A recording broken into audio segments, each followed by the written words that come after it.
नमस्ते स्टूडेंट्स। आज हम सॉल्यूशन कर रहे हैं हमारे फोर्थ ग्रेड के प्री टेस्ट का, जो टेस्ट नंबर सेकंड है। शायद आप लोगों को टेस्ट नंबर फर्स्ट अच्छा लगा होगा और अब हम टेस्ट नंबर सेकंड का सॉल्यूशन देखने वाले हैं। सॉल्यूशन देख रहे हैं हम इंग्लिश सब्जेक्ट के 15 क्वेश्चंस का, जो मोस्ट इंपॉर्टेंट क्वेश्चंस है। एग्जाम में किस तरीके से क्वेश्चंस आते हैं, उन सभी तरीकों को हमने वन बाय वन क्वेश्चंस को कलेक्ट किया है। देखते हैं। सबसे पहले हमारे पास जो क्वेश्चन था, ये किस तरह का इंग्लिश का क्वेश्चन था। देखो, fill in the blanks with correct form of the verb.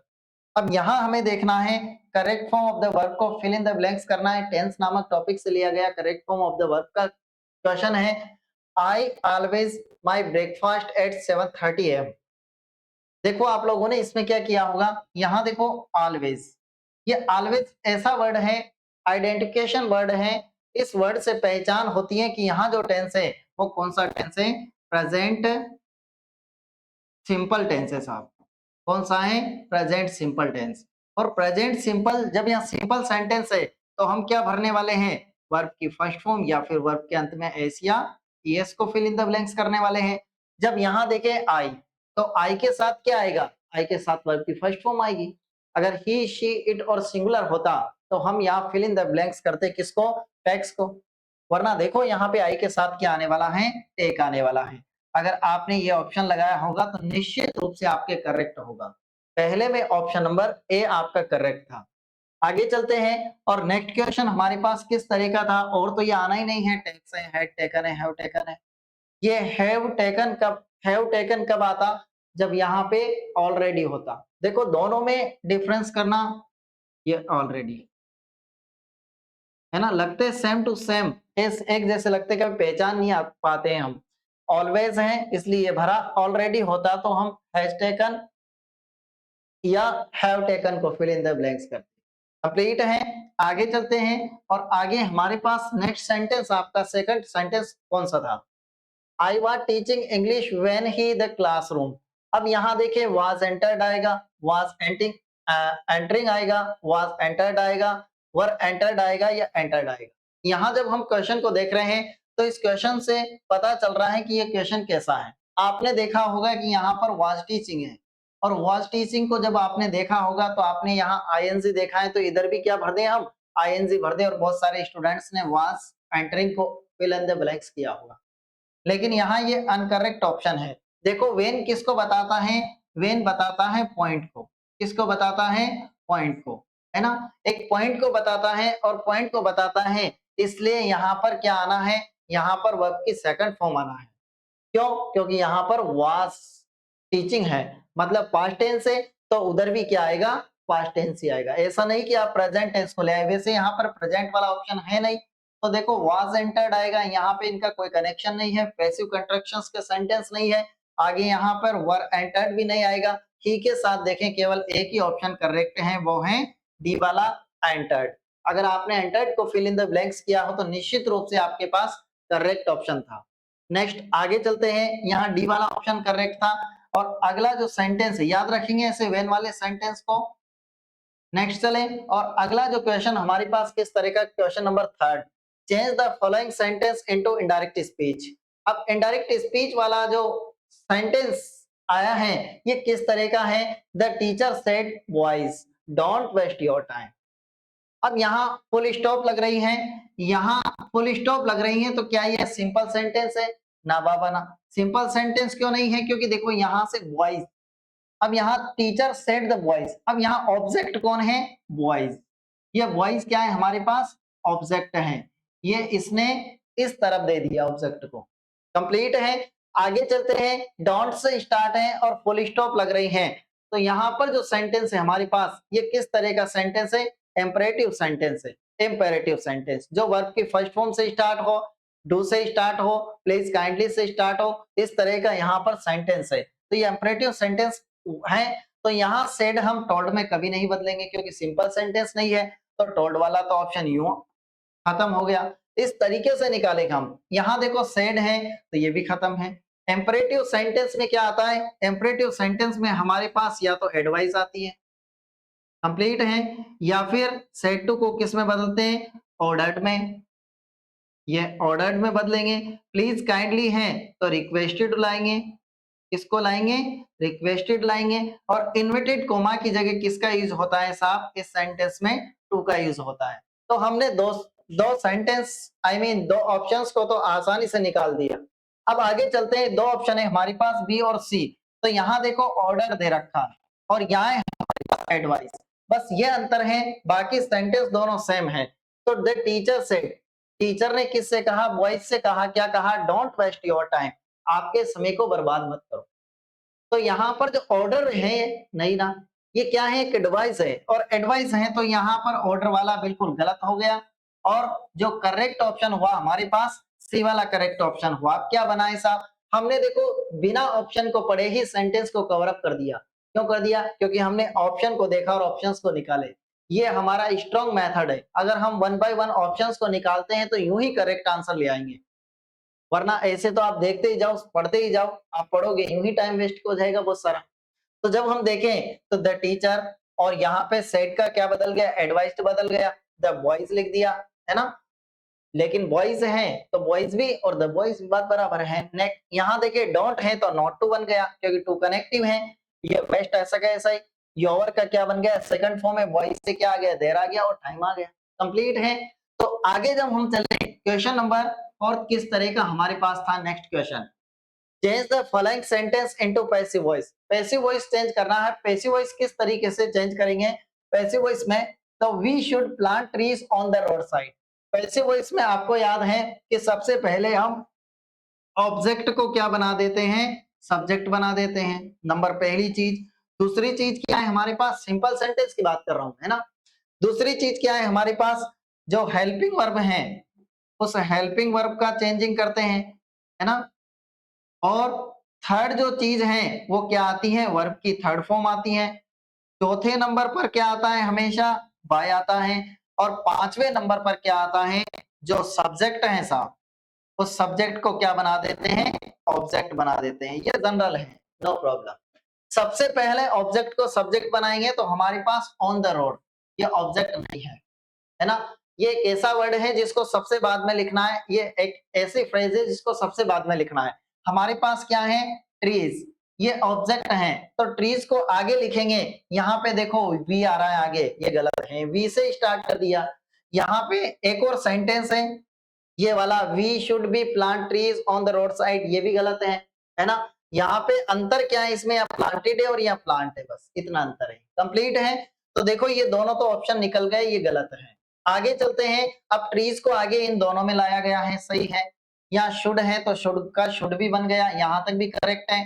अब प्लांट, इसमें प्लांट दे रखा है, जबकि थर्ड फॉर्म आती है तीसरे नंबर पर, वर्ब की थर्ड फॉर्म आती है, तो थर्ड फॉर्म इसमें दे रखी, तो यही दोनों का कंपैरिजन किया है। तो यहीं पर कौन हट गया? सी वाला हट गया, और कौन सा ऑप्शन करेक्ट हो गया हमारे पास? बी वाला। अब देखो ऑब्जेक्ट को सब्जेक्ट क्यों नहीं बनाया? क्योंकि वी क्या है? अनइम्पोर्टेंट सब्जेक्ट है, जिसको पीछे ले जाने की जरूरत नहीं है, और बाकी का ऑन द रोड बचा है, उसको ऐसा कैसे लिख दिया। तो करेक्ट ऑप्शन बी वाला था हमारे पास। नेक्स्ट है, आप अंडरस्टैंड कर पा रहे होंगे किस तरीके से हम ऑब्जेक्टिव क्वेश्चंस को निकालें, है ना। ऐसा नहीं है, देखो पढ़ते तो बहुत स्टूडेंट्स हैं, है ना, और पूरे राजस्थान के स्टूडेंट्स पढ़ रहे हैं। राजस्थान को छोड़ो, हमारे आसपास के स्टेट के स्टूडेंट्स भी फोर्थ ग्रेड की तैयारी कर रहे हैं। लेकिन सबसे बड़ी बात है कि कौन कितने स्मार्ट तरीके से क्वेश्चंस को जो ऑप्शन के अकॉर्डिंग किस तरीके से निकालता है, ये सबसे बड़ी वैल्यूएबल पॉइंट है ना। तो यहाँ पर देखो, हम जब देखें fill in the blanks with suitable preposition, next question को सॉल्व कर रहे हैं, क्वेश्चन नंबर 5 को। Fill in the blanks with suitable preposition, preposition को आइडेंटिफाई करना है।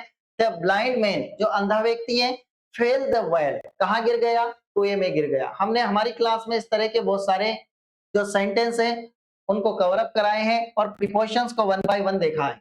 तो सबसे पहले देखें फेल द वेल, है ना। यहाँ पे देखो ये ग्लास है साहब, और इस ग्लास में आप क्या भर रहे हैं? पानी भर रहे हैं। जब ये पानी अंदर की तरफ आ रहा है तो ये कौन सी सिचुएशन है? इनटू की सिचुएशन है।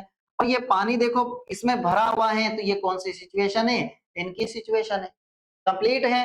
तो यहाँ जब हम देखें, क्या यहाँ इनकी सिचुएशन है? वो तो गतिशील होकर जा रहा है, कुएं में गिर रहा है, तो इन तो नहीं आएगा ना।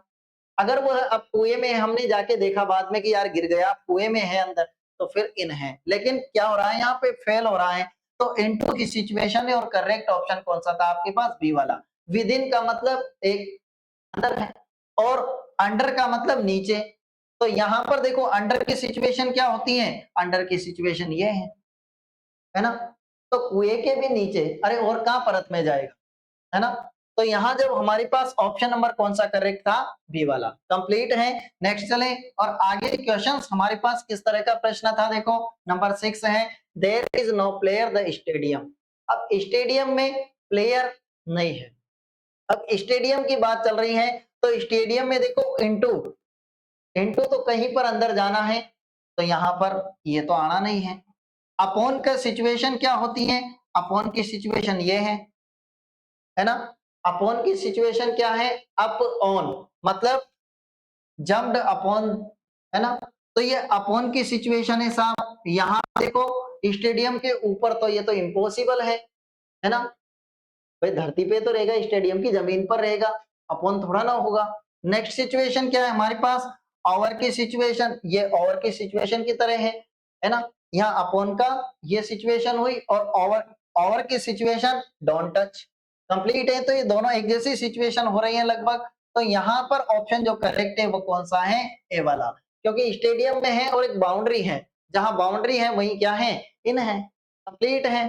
तो आगे चलते हैं और नेक्स्ट क्वेश्चन किस तरह का हमारे पास, translate the sentence into English. Sentence को इंग्लिश में ट्रांसलेट करना है, तुमने मुझको एक कलम नहीं दी, नहीं दी। अब देखो यहाँ पे कंफ्यूज होंगे आप, तुमने, तो तुमने कौन है, यू ही है, सब जगह यू है। देखो आगे चलें, मुझको एक कलम नहीं दी, तो यहाँ पर फर्क होगा किससे, यहाँ डोंट दे रखा है, यहाँ गिव नोट, ये तो इम्पॉसिबल है।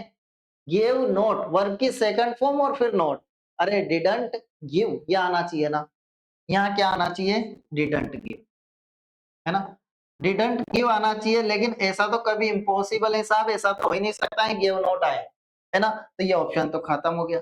यहाँ डिडंट गिव ही है वास्तव में और यहाँ डजंट गिव है। अब पहचानेंगे कि ये किस तरह का सेंटेंस है। अब देखो यू के साथ डज का यूज करोगे आप, नहीं ना, यू के साथ किसका यूज होता है, यू के साथ यूज होगा किसका, डू का।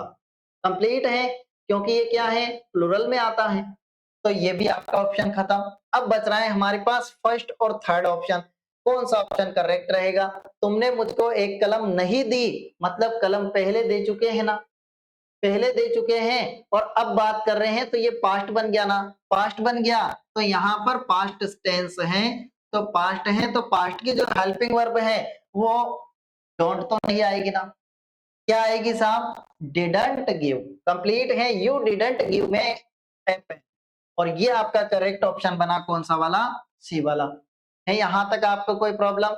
नेक्स्ट जो क्वेश्चन हमारे पास था वो किस तरह का था, देखो, कुत्ते से सावधान रहो। अब देखो alert with the dog, with का मतलब तो उसके साथ सावधान रहना है क्या, ये तो यूं ही खत्म हो गया। बिवेयर ऑफ द डॉग, और यहाँ पे देखो बिवेयर है, यहाँ पे भी बिवेयर ऑफ द डे, जी हाँ, डॉग को तो दूर दूर तक नहीं दिख रहा है, तो ये दो ऑप्शन तो यूं खत्म हो गए। आगे देखो दो ऑप्शन बच रहे हैं, beware of the dog, beware from the dogs, तो बहुत सारे कुत्ते हैं, यहाँ एक कुत्ते कह रहा ना कुत्ते से सावधान, यूं थोड़ा ना कह रहा कुत्तों से सावधान रहो, तो ये देखो ये डॉग्स, ये भी ऑप्शन खत्म। इस तरीके से आप इजीली किसी भी क्वेश्चंस को निकाल देंगे। कौन सा ऑप्शन करेक्ट बना, बिवेयर ऑफ द डॉग, है ना, बीवर सावधान रहे, ऑफ द डॉग यानी कुत्ते से, तो कौन सा ऑप्शन करेक्ट है आपके पास, सी वाला ऑप्शन करेक्ट है। नेक्स्ट जो क्वेश्चन हमारे पास था वो किस तरह का था, देखो यहां देखें क्वेश्चन नंबर नेक्स्ट है, which punctuation mark a you to end a declarative sentence, ये देखो इंपॉर्टेंट है डिक्लेरेटिव सेंटेंस। अब डिक्लेरेटिव सेंटेंस क्या है, टाइप ऑफ सेंटेंस को हमने कवर करा रखा है अच्छी तरीके से आइडेंटिफिकेशन के साथ, इस चीज को समझाए हैं, आपने नहीं देखा है तो आप जाइए प्लेलिस्ट के अंदर और देखिए कि आपको आसानी से declarative sentence, interrogative sentence, imperative sentence, exclamatory sentence, सभी सेंटेंस को आइडेंटिफाई करके अच्छी तरीके से समझा रखा है। तो यहाँ देखें हम डिक्लेरेटिव सेंटेंस को, और क्या कह रहा है, which punctuation mark is used to end a declarative sentence, कौन सा पंक्चुएशन मार्क है, पंक्चुएशन मार्क आपका टॉपिक है ना, इज यूज्ड उपयोग में आता है to end a declarative sentence, एक डिक्लेरेटिव सेंटेंस के अंत में। आपको मैं समझा दूं डिक्लेरेटिव सेंटेंस क्या होता है। देखो ये देखो डिक्लेरेटिव सेंटेंस क्या है। अब डिक्लेरेटिव सेंटेंस होता है, डिक्लेरेटिव सेंटेंस में आते हैं पॉजिटिव सेंटेंस और एक आता है नेगेटिव सेंटेंस। अगर कोई सेंटेंस पॉजिटिव है तो पॉजिटिव सेंटेंस के अंत में फुल स्टॉप लगती है और नेगेटिव सेंटेंस के अंत में फुल स्टॉप लगती है, लेकिन नेगेटिव सेंटेंस में कौन आता है? नॉट। तो डिक्लेरेटिव सेंटेंस के अंतर्गत पॉजिटिव और नेगेटिव ये दोनों सेंटेंस डिक्लेरेटिव सेंटेंस के अंतर्गत आते हैं। ठीक है, तो डिक्लेरेटिव सेंटेंस में हमारे पास पॉजिटिव और नेगेटिव दोनों सेंटेंस आ रहे हैं, तो इनके अंत में फुल स्टॉप लग रही है, तो क्या क्वेश्चन मार्क लगाएंगे डिक्लेरेटिव में? ना बापना। क्वेश्चन मार्क किस में लगाएंगे? Interrogative sentence. किसमें? इंट्रोगेटिव। कंप्लीट है, ये इंट्रोगेटिव सेंटेंस में क्वेश्चन मार्क लगा देंगे। एक्सक्लेमेशन मार्क किस में लगाएंगे? एक्सक्लेमेटरी सेंटेंस में। ये देखो ये एक्सक्लेमेटरी सेंटेंस। स्टूडेंट अगर आपको अंडरस्टैंड हो रहा है, अच्छी तरीके से समझ में आ रहा है, तो निश्चित रूप से अपने उन साथियों के साथ भी भेजें, है ना, उन साथियों को भी भेजें ताकि वो भी अच्छी तरीके से अंडरस्टैंड कर पाए। कौन से साथी? आपके साथी, आपके क्लासमेट जो भी तैयारी कर रहे हैं, उनको भी तो फायदा हो। तो आगे देखते हैं क्या फुल स्टॉप आएगा? यस। और आगे देखो कोमा आएगा क्या? एंड में कोमा लगाएंगे आप? ना। तो ये देखो ये भी गलत हो गया। तो कौन सा ऑप्शन करेक्ट बना? सी वाला ऑप्शन करेक्ट बना है हमारा। नेक्स्ट चलते हैं और आगे बढ़ते हैं। अगला जो क्वेश्चन है हमारे पास किस तरह का है? देखो important question, choose the correctly punctuation sentence, punctuated sentence. कौन सा सेंटेंस है जो पंक्चुएशन मार्क के हिसाब से बिल्कुल करेक्ट है? दो क्वेश्चन हो गए ना पंक्चुएशन के। देखो किस तरह का है, do you know the answer. देखो क्वेश्चन पूछ रहा है और ये जो सेंटेंस डू से स्टार्ट हो रहा है ना, डू से स्टार्ट हो रहा है, और जब क्वेश्चन पूछा जा रहा है तो जो हमारे पास सेंटेंस है वो किस तरह का सेंटेंस है? ये सेंटेंस है हमारे पास कौन सा? यहां देखो आप कौन सा सेंटेंस है? इंट्रोगेटिव सेंटेंस है, क्योंकि क्वेश्चन मार्क किस में आता है? इंट्रोगेटिव में आता है, और डू हेल्पिंग वर्ब से स्टार्ट हो रहा है, तो ये कौन सा सेंटेंस है? इंट्रोगेटिव। ये देखो ये सेंटेंस हमारे पास इंट्रोगेटिव सेंटेंस है, और जब इंट्रोगेटिव सेंटेंस है तो इंट्रोगेटिव सेंटेंस में क्वेश्चन मार्क लगता है। तो यहाँ देखो आप, do you know the answer, full stop लग रही है? नहीं ना, इंपरेटिव नहीं है ये। इंपरेटिव होता तो वर्ब से स्टार्ट होता है, यहाँ डू से स्टार्ट हो रहा है, ये खत्म। आगे चलते हैं, या कोमा लगेगा पीछे? ना बाबा ना।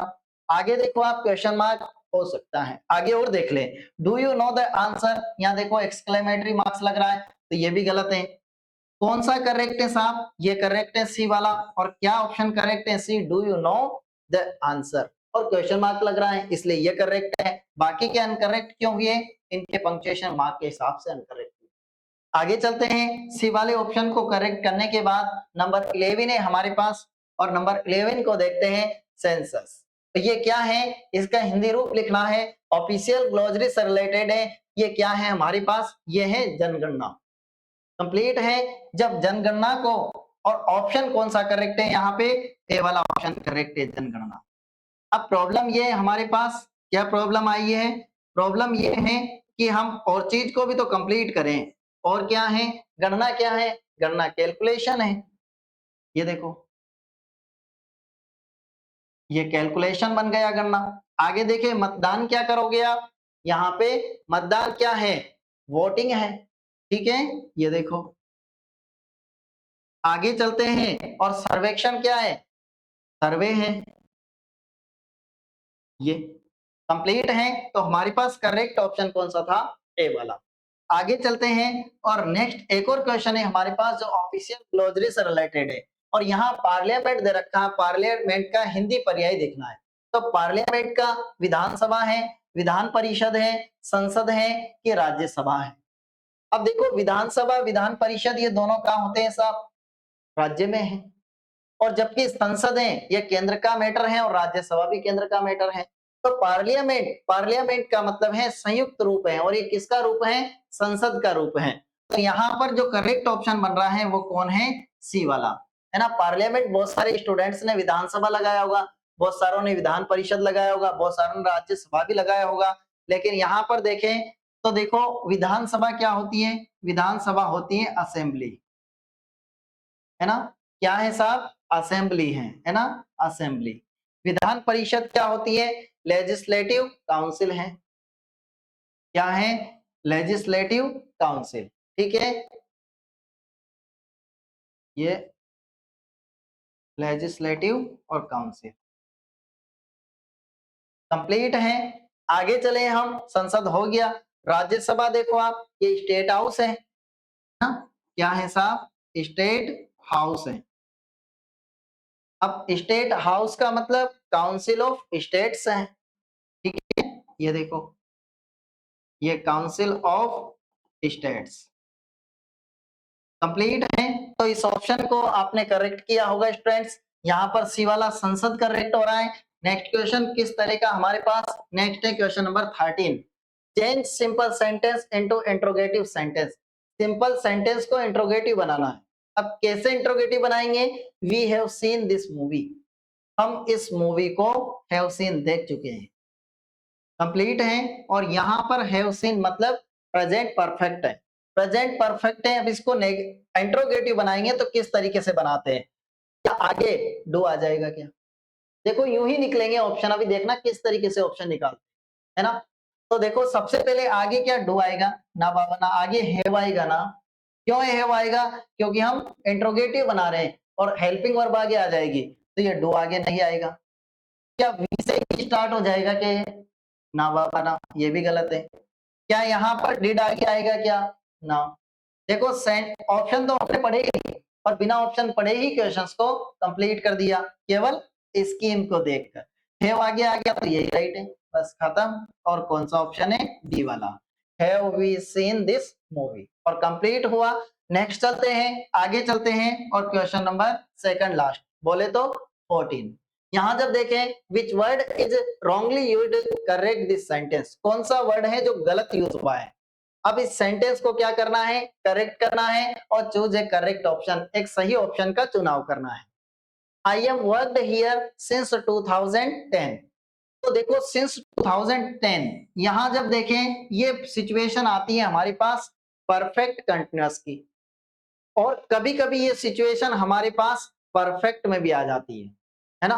परफेक्ट टेंस हो, परफेक्ट कंटिन्यूअस हो बिन वाला, उसमें आती है। और जब वो नहीं है तो हमारे पास परफेक्ट की भी ये सिचुएशन है।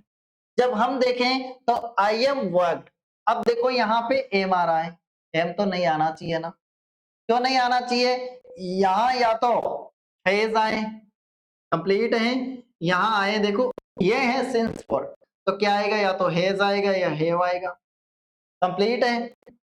गलती ढूंढ ली अपन ने, गलती कहाँ है? एम नहीं आना चाहिए, वर्कड है यहाँ, है ना। या फिर इसके साथ आईएनजी आएगा तो फिर सिंस फोर नहीं आएगा। सिंस फोर को देखा तो एम हट गया, है ना।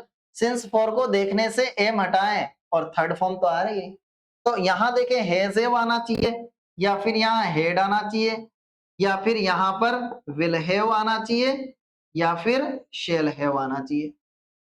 ये मैंने सारी सिचुएशन किसकी लिखी? यहाँ सारी सिचुएशन लिखी मैंने तीनों टेंस की, प्रेजेंट की, पास्ट की और फ्यूचर की, लेकिन ये परफेक्ट है।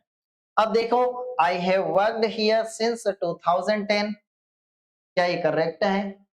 आई हैव वर्क, देखो इसने तो मामला ही बिगाड़ दिया, तो ये खत्म हो गया। आई वर्कड आ रहा डायरेक्ट, ये खत्म है, क्योंकि वर्कड के साथ यहाँ ए में तो इसको गलत करके इसकी जगह नई चीज लानी है। I am working here since, अब देखो ये सिंस फोर है, और सिंस फोर के साथ क्या आपके यहाँ पर एम वर्किंग आएगा क्या? ना, ये आएगा ना। सोचने वाली बात है, ये भी गलत है, और करेक्ट है हमारे पास ऑप्शन नंबर ए। अंडरस्टैंड कर पाए होंगे आप, समझ पाए होंगे। ऑप्शन को निकालना आप इजीली, हमारे सारे टेस्ट पेपर में ऑप्शंस को निकालना सीखेंगे आप, और यही सबसे महत्वपूर्ण है। हम कितना ही पढ़ लें, कितनी स्टडी कर लें, साहब सब फेल हैं अगर हमें अच्छी तरीके से ऑप्शंस को आइडेंटिफाई करना नहीं आता है। क्या आप पूरे पूरे सेंटेंस को बनाओगे, पूरे पूरे सेंटेंस को लिखोगे क्या? कहाँ पे आपके पेपर में लिखोगे? आप क्वेश्चंस को हल कर रहे हैं क्या? आप क्या कर रहे हैं? एक ऑप्शन को चुन रहे हैं, तो बाकी के जो ऑप्शंस है ना, निकृष्ट ऑप्शंस को हटा दो ना।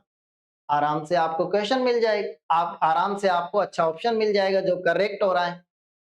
तो इस तरीके से आगे चलते हैं और नेक्स्ट है हमारे पास क्वेश्चन नंबर 15 जो हमारे सेकंड टेस्ट का लास्ट क्वेश्चन है। सेकंड टेस्ट का मतलब इंग्लिश का लास्ट क्वेश्चन है।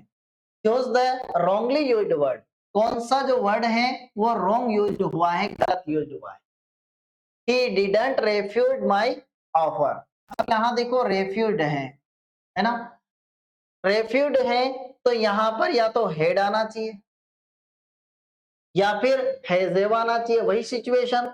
लेकिन देखो कौन सा शब्द गलत यूज हुआ है। अगर यहाँ डिड आ गया, क्या डिड गलत हुआ है क्या यूज? क्या यहाँ पर रेफ्यूड गलत यूज हुआ है? क्या यहाँ पर माई गलत यूज हुआ है? माई देखो माई ऑफर, माई तो गलत नहीं है, ऑफर भी गलत नहीं है, दोनों में कंफ्यूज है।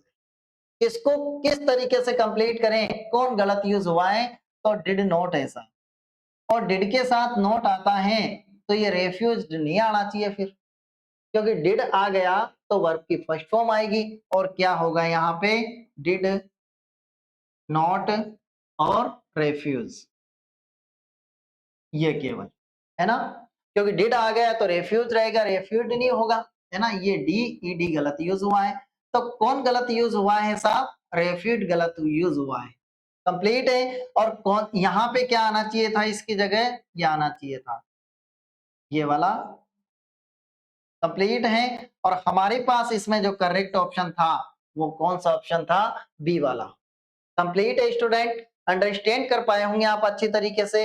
अगर आपको हमारी क्लासें अच्छी लग रही हैं, आपको अंडरस्टैंड हो रहा है, तो निश्चित रूप से हमारे इस चैनल को, हमारे क्या आपके और अपने मतलब हमारा ही हुआ, आपका भी है और हमारा भी है, मतलब मिक्स चैनल है आपका। इस चैनल को आप क्या करें साहब, सब्सक्राइब कर दें, लाइक कर दें, अपने दोस्तों के साथ शेयर भी कर दें।